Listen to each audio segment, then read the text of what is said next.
Hi friends, welcome back to Meghana's kitchen. ಇವತ್ತಿನ recipe ಹೀರೆಕಾಯಿ ಚಟ್ನಿ. ರುಚಿಯಾಗಿ ಸುಲಭವಾಗಿ ಕಡಿಮೆ ಸಮಯದಲ್ಲಿ ಯಾವ ರೀತಿ ಹೀರೆಕಾಯಿ ಚಟ್ನಿ ಮಾಡೋದು ಅಂತ ನಾನು ನಿಮ್ಮ ಜೊತೆ ಶೇರ್ ಮಾಡ್ತಾ ಇದ್ದೀನಿ. ಜಾಸ್ತಿ ಟೈಮ್ ಕೂಡ ಹಿಡಿಯೋದಿಲ್ಲ, ಸಿಂಪಲ್ ಆಗಿ ಮಾಡ್ಕೊಳ್ಬೋದು. ಇದನ್ನ ನೀವು ರೊಟ್ಟಿ, ಚಪಾತಿ, ರೈಸ್ ಜೊತೆಗೂ ಸೂಪರ್ ಆಗಿ ಇರುತ್ತೆ.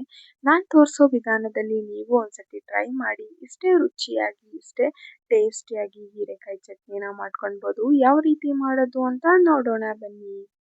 ಹೀರೆಕಾಯಿ ಚಟ್ನಿ ಮಾಡೋದಕ್ಕೆ ಹೀರೆಕಾಯಿನ ತಗೊಂಡಿದ್ದೀನಿ. ನಾನಿಲ್ಲಿ ಒಂದು ಹೀರೆಕಾಯಿನ ಈ ರೀತಿ ಎರಡು ಭಾಗವಾಗಿ ಮಾಡಿ ತಗೊಂಡಿದ್ದೀನಿ.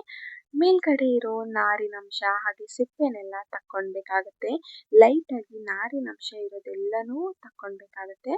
ಆವಾಗ ಚಟ್ನಿ ಸೂಪರ್ ಆಗಿ ಬರುತ್ತೆ. ಇಲ್ಲ ಅಂತ ಅಂದರೆ ನಾರಾಗಿ ಸಿಗುತ್ತೆ. ಹಾಗಾಗಿ ನೋಡ್ಬೋದು, ಈ ರೀತಿ ಸಿಪ್ಪೆನೆಲ್ಲ ತಕ್ಕೊಂಡು ಇಟ್ಕೊಳ್ಬೇಕಾಗತ್ತೆ. ಈ ರೀತಿ ಆದರೆ ಸಾಕು. ಇವಾಗ ನಾನು ಇದನ್ನ ಚಿಕ್ಕ ಚಿಕ್ಕದಾಗಿ ಕಟ್ ಮಾಡ್ಕೊಂಡು ತಗೊಂಡು ಬಂದಿದ್ದೀನಿ. ನೋಡ್ಬೋದು, ಈ ರೀತಿ ಚಿಕ್ಕ ಚಿಕ್ಕದಾಗಿ ಕಟ್ ಮಾಡ್ಕೊಂಡು ಬಂದರೆ ಫ್ರೈ ಮಾಡೋದಕ್ಕೆ ಹಾಗೆ ಬೇಗ ಬೇಯುತ್ತೆ. ಹಾಗಾಗಿ ನೋಡ್ಬೋದು, ಈ ರೀತಿ ಆದರೆ ಸಾಕು. ಇದನ್ನ ನಾವು ಸೈಡ್ಗೆ ಎತ್ತಿಡೋಣ. ಇವಾಗ ನಾವು ಹೀರೆಕಾಯಿ ಚಟ್ನಿನ ರೆಡಿ ಮಾಡ್ಕೊಳ್ಳೋಣ. ಒಂದು ಪ್ಯಾನ್ನ ತಗೊಂಡಿದ್ದೀನಿ. ಪ್ಯಾನ್ಗೆ 2 ಟೇಬಲ್ ಸ್ಪೂನ್ ಅಷ್ಟು ಎಣ್ಣೆ ಬಿಸಿ ಆದಮೇಲೆ 1 ಸ್ಪೂನ್ ಅಷ್ಟು ಕಡಲೆಬೇಳೆ ಹಾಗೆ 1 ಸ್ಪೂನ್ ಅಷ್ಟು ಉದ್ದಿನಬೇಳೆನ ಹಾಕೊಂಡು ಚೆನ್ನಾಗಿ ಫ್ರೈ ಮಾಡ್ಕೊಳ್ಬೇಕಾಗತ್ತೆ. ಉದ್ದಿನಬೇಳೆ, ಕಡಲೆಬೇಳೆ ಬ್ರೌನ್ ಆಗಬೇಕು, ಅಲ್ಲಿ ತನಕ ಫ್ರೈ ಮಾಡ್ಕೊಳ್ಬೇಕಾಗತ್ತೆ.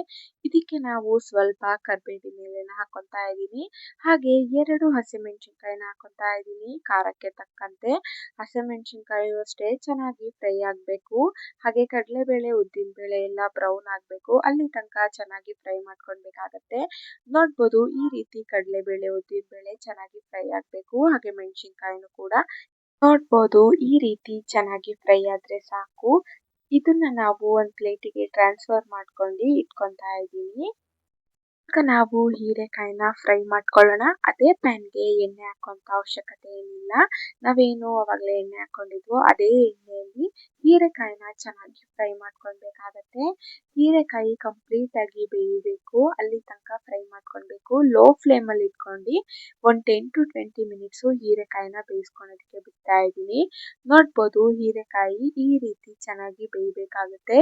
ಒಂದು 70% ಅಷ್ಟು ಬೇಯಿಸ್ಕೊಳ್ಬೇಕಾಗತ್ತೆ. ಆಮೇಲೆ ನಾವು ಈ ರೀತಿ ಫ್ರೈ ಮಾಡ್ಕೊತ ಇನ್ನ 30% ಅಷ್ಟು ಬೇಯಿಸ್ಕೊಳ್ಬೇಕಾಗತ್ತೆ. ಹೀರೆಕಾಯಿ ಚೆನ್ನಾಗಿ ಬೇಯಬೇಕಾಗತ್ತೆ. ಈ ರೀತಿ ಫ್ರೈ ಮಾಡ್ಕೊಂತಾನೆ ಬೇಯಿಸ್ಕೊಳ್ಬೇಕು. ನೋಡ್ಬೋದು, ಈ ರೀತಿ ಚೆನ್ನಾಗಿ ಫ್ರೈ ಮಾಡ್ಕೊಳ್ಬೇಕಾಗತ್ತೆ. ಇದಕ್ಕೆ ನಾವು ಸ್ವಲ್ಪ ಕೊತ್ತಂಬರಿ ಸೊಪ್ಪನ್ನ ಹಾಕೊಂಡ್ಬಿಟ್ಟು ಚೆನ್ನಾಗಿ ಫ್ರೈ ಮಾಡ್ಕೊತಾ ಇದ್ದೀನಿ. ನೋಡ್ಬೋದು, ಕೊತ್ತಂಬರಿ ಸೊಪ್ಪು ಬಾಡ್ದಂಗೆ ಆಗಬೇಕು. ಇವಾಗ ಕಂಪ್ಲೀಟ್ ಆಗಿ ಹೀರೆಕಾಯಿ ಬೆಂದಿರುತ್ತೆ. ನೋಡ್ಬೋದು, ಈ ರೀತಿ ಆದರೆ ಸಾಕು. ಇದನ್ನ ನಾವು ಒಂದು ಪ್ಲೇಟಿಗೆ ಟ್ರಾನ್ಸ್ಫರ್ ಮಾಡ್ಕೊಂಡು ಇಟ್ಕೊಳ್ಬೇಕಾಗತ್ತೆ. ನೋಡ್ಬೋದು, ಹೀರೆಕಾಯಿ ಕಂಪ್ಲೀಟ್ ಆಗಿ ಬೆಂದಿದೆ.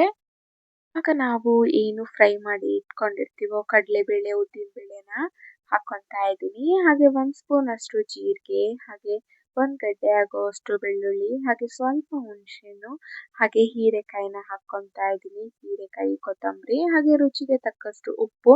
ಯಾವುದೇ ರೀತಿ ನೀರು ಹಾಕಬಾರ್ದು. ಹಾಗೇನೆ ಸ್ವಲ್ಪ ತರಿಯಾಗಿ ರುಬ್ಕೊಂಡು ಬರಬೇಕಾಗತ್ತೆ.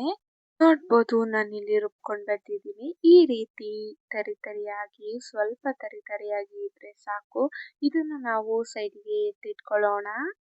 ಇವಾಗ ನಾವು ಒಗ್ಗರಣೆನ ರೆಡಿ ಮಾಡ್ಕೊಳ್ಳೋಣ. ಫಸ್ಟ್ಗೆ ನಾನಿಲ್ಲಿ 1-2 ಟೇಬಲ್ ಸ್ಪೂನ್ ಅಷ್ಟು ಎಣ್ಣೆನ ಹಾಕೊತಾ ಇದ್ದೀನಿ. ಹಾಗೆ ಎಣ್ಣೆ ಬಿಸಿ ಆದಮೇಲೆ 1 ಸ್ಪೂನ್ ಅಷ್ಟು ಸಾಸಿವೆ, ಹಾಗೆ 1 ಸ್ಪೂನ್ ಅಷ್ಟು ಜೀರಿಗೆ, ಹಾಗೆ 1 ಸ್ಪೂನ್ ಅಷ್ಟು ಕಡಲೆಬೇಳೆ, ಉದ್ದಿನಬೇಳೆನ ಹಾಕೊತಾ ಇದ್ದೀನಿ. ಇದನ್ನ ಚೆನ್ನಾಗಿ ಸ್ವಲ್ಪ ಬ್ರೌನ್ ಆಗೋ ತನಕ ಫ್ರೈ ಮಾಡ್ಕೊಳ್ಬೇಕಾಗತ್ತೆ. ಹಾಗೆ ಸ್ವಲ್ಪ ಕರಿಬೇವು, ಹಾಗೆ ಸ್ವಲ್ಪ ಇಂಗನ್ನ ಹಾಕೊಂಡು ಚೆನ್ನಾಗಿ ಫ್ರೈ ಮಾಡ್ಕೊಳ್ಬೇಕಾಗತ್ತೆ.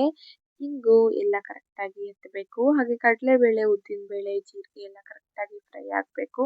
ಹಾಗೆ ಇದಕ್ಕೆ ನಾನು ಸ್ವಲ್ಪ ಒಣಮೆಣಸಿನ್ಕಾಯಿನ ಹಾಕೊಂಡು ಚೆನ್ನಾಗಿ ಫ್ರೈ ಮಾಡ್ಕೊತಾ ಇದ್ದೀನಿ. ಈ ರೀತಿ ಫ್ರೈ ಮಾಡ್ಕೊಂಡಾದ್ಮೇಲೆ ನಾವೇನು ಚಟ್ನಿನ ರೆಡಿ ಮಾಡಿ ಇಟ್ಕೊಂಡಿರ್ತೀವೋ ಅದನ್ನ ಹಾಕೊತಾ ಇದ್ದೀನಿ. ಚಟ್ನಿನ ಹಾಕೊಂಡು ಈ ರೀತಿ ಚೆನ್ನಾಗಿ ಮಿಕ್ಸ್ ಮಾಡ್ಕೊಳ್ಬೇಕಾಗತ್ತೆ. ನೋಡ್ಬೋದು, ಈ ರೀತಿ ಮಿಕ್ಸ್ ಮಾಡ್ಕೊಂಡ್ರೆ ಸಾಕು. ಕಂಪ್ಲೀಟ್ ಆಗಿ ಆಫ್ ಮಾಡ್ಕೊಂಡು ಈ ರೀತಿ ಚೆನ್ನಾಗಿ ಮಿಕ್ಸ್ ಮಾಡ್ಕೊಳ್ಬೇಕಾಗತ್ತೆ. ನೋಡ್ಬೋದು, ಎಷ್ಟು ಸೂಪರ್ ಆಗಿ ಹೀರೆಕಾಯಿ ಚಟ್ನಿ ರೆಡಿ ಆಗಿದೆ ಅಂತ. ಈ ರೀತಿ ಆದ್ರೆ ಸಾಕು. ಎಷ್ಟು ಸೂಪರ್ ಆಗಿ ಹೀರೆಕಾಯಿ ಚಟ್ನಿ ರೆಡಿಯಾಗಿದೆ ಅಂತ. ಇದನ್ನ ನೀವು ರೈಸ್, ಚಪಾತಿ, ರೊಟ್ಟಿ ಜೊತೆಗೂ ಕೂಡ ಸೂಪರ್ ಆಗಿ ಇರುತ್ತೆ. ನಾನು ತೋರಿಸೋ ವಿಧಾನದಲ್ಲಿ ನೀವು ಒಂದ್ಸರಿ ಟ್ರೈ ಮಾಡಿ. ಎಷ್ಟೇ ರುಚಿಯಾಗಿ ಟೇಸ್ಟಿಯಾಗಿ ಹೀರೆಕಾಯಿ ಚಟ್ನಿನ ಮಾಡ್ಕೊಳ್ಬೋದು. ಹೀರೆಕಾಯಿ ಹಾಗೇನೆ ತಿನ್ನಲ್ಲ ಅಂತ ಅಂದ್ರೆ ಈ ರೀತಿ ಚಟ್ನಿನ ಮಾಡ್ಕೊಡ್ರಿ, ರೈಸ್ ಜೊತೆಗೆ ಸೂಪರ್ ಆಗಿ ಇರುತ್ತೆ. ಈ ರೆಸಿಪಿನ ಒಂದ್ಸತಿ ಟ್ರೈ ಮಾಡಿ. ಹಾಗೆ ಹೇಗಾಗಿತ್ತು ಅಂತ ಕಮೆಂಟ್ ಬಾಕ್ಸ್ ಅಲ್ಲಿ ತಿಳಿಸಿ. ಈ ವಿಡಿಯೋ ನಿಮ್ಗೇನಾದ್ರೂ ಇಷ್ಟ ಆದ್ರೆ ಲೈಕ್ ಮಾಡಿ, ಶೇರ್ ಮಾಡಿ, ಹಾಗೆ ನಮ್ಮ ಚಾನಲ್ನ ಸಬ್ಸ್ಕ್ರೈಬ್ ಮಾಡ್ಕೊಳ್ಳಿ. ಇದೇ ರೀತಿ ಸಿಂಪಲ್ ಅಂಡ್ ಈಸಿ ರೆಸಿಪಿಗಾಗಿ ಥ್ಯಾಂಕ್ ಯು ಫಾರ್ ವಾಚಿಂಗ್.